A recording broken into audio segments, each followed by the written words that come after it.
Đây, tụi một xe cho cái tí cho tự sinh trào này. Ôi trái nhu trò thể à? Dạ. Trái xong nhu à? Có mà dạ.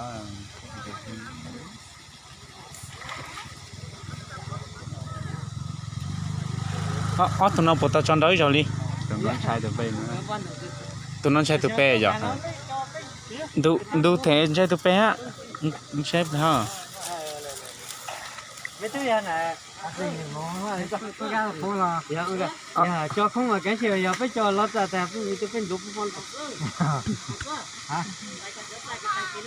hả ra đây giờ số thấy là giờ thì có tao lo giờ thì thế mà tôi cho cô rồi cho cô cho nó là suốt một thấy mà lo giờ cô cái chẳng như là ra suốt một tháng là tao lo ra chơi lù lù hay là thật là em đồ chủ này.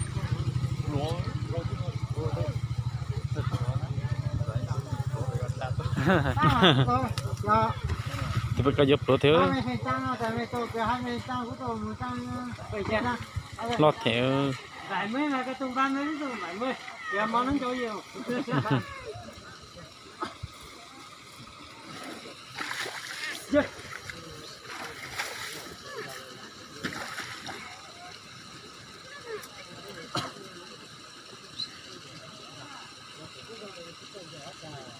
tụi nó tính đủ trong thế này rồi. tụi nó chưa tao được á chỉ chẳng nhiều con lò rồi sẽ chưa tao được á Oli à? Cứ sai tính đủ tôi số yêu san đủ cho lúc bây giờ tao đủ à? nhiều mê mà thôi mà thôi dạ.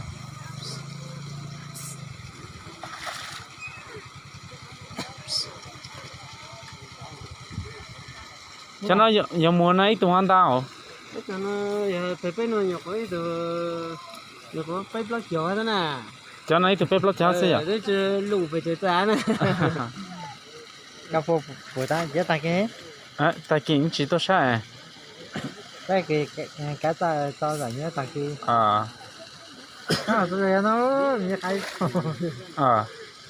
Thế là nhiều này rồi đâu nó cái được đúng không? Ồ lên hả giờ? Ta bây chỉ nó há vô tội là tất cả tất cả thì tao ở chọn à. Ồ lên giờ. Tụi nó này yếu tao chơi xong là. tụi nó nhiều có tao yếu lấy xuống à. Hả bây giờ?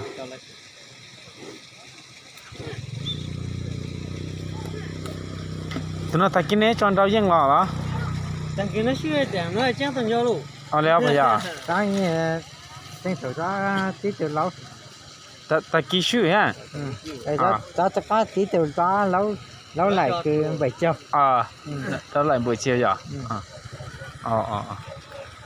Thì giải là thì tao giải nhá. Ta cái mấy buổi buổi giải nhớ là ta chắc ăn buổi chiều nó chắc ăn giải. Giải chi à? Giải chi. Ta kín này tí chọn trong này nói mà. Dạ chọn trong này nó.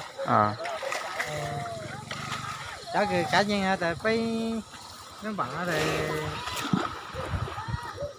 Chắc cái tham gia thì riêng ít tại đi rồi chắc cái cá sa thì phải tham gia gì tao ở chọn à. Lên hả giờ? Phải học chắc còn sao nữa.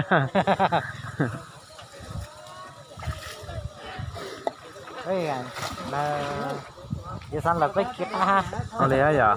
Này là phải kỹ cái cầu trái thể bao. Dạ có. Cái chia tao chết rồi á. Bây giờ kìa mua trái hiện đầu nữa ta cá khô kìa cá lạnh kia họ phải